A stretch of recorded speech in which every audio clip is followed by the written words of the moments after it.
Prematernal home. 1967, there was a lady found living under an overturned boat by the old Indian Health Service Hospital, where the new YK buildings. When the doctors went out and asked her what she was doing, she said that there was no place in town to stay, but she was told to come to town to have her baby. So she brought her cooking utensils and stuff, and that's where she was staying. So an ad hoc committee formed and decided they needed to have some housing. So Hoffman's donated their house, and it's presently the Riverfront Restaurant, but that was the first one, and they had 6 beds, and I think they had a common area and a kitchen. They moved from there to here in 1971 after they came up with funds to build the prematernal home. So in 1991, when I got here and just learning everything, and a couple years later I became the director, and we started looking at trying to get funding for a new prematernal home. So this dream that's finally coming true is 20 years old or more for me. It's finally coming to fruition just down the street from this poor old building. With the help of YKHC and Lyman Hoffman, Bob Heron, Mary Sattler, and numerous other people that I'll never remember everybody's name, it finally came into fruition. So after 2 years of waiting, watching it getting built, hopefully October 1st we're going to be moving in.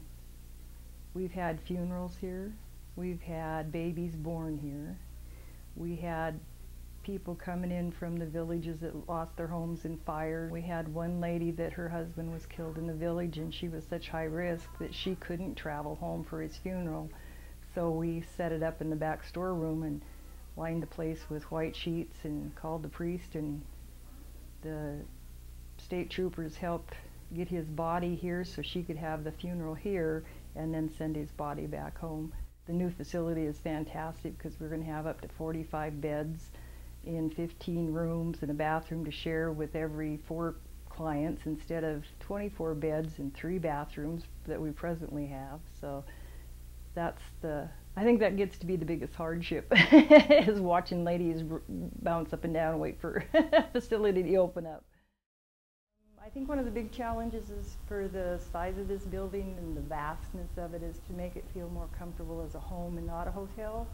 So we're, going to hopefully have a lot of quilts and Afghans and comfy furniture, and I think the ladies will bring their own attitude with it as well. And where it's my staff is just moving, it's not going to change that feel of it. It's not going to feel like a institution or that kind of feel to it, a hospital feel or a hotel feel. It's going to, because this is a home away from home. They come and spend up to a month away from home here, and they got to feel comfortable and accepted, and they have to accept it. So I think that'll help as well. And if they want to, do some artwork themselves, then we'll frame it and put it on the walls or something. So we'll see how it goes.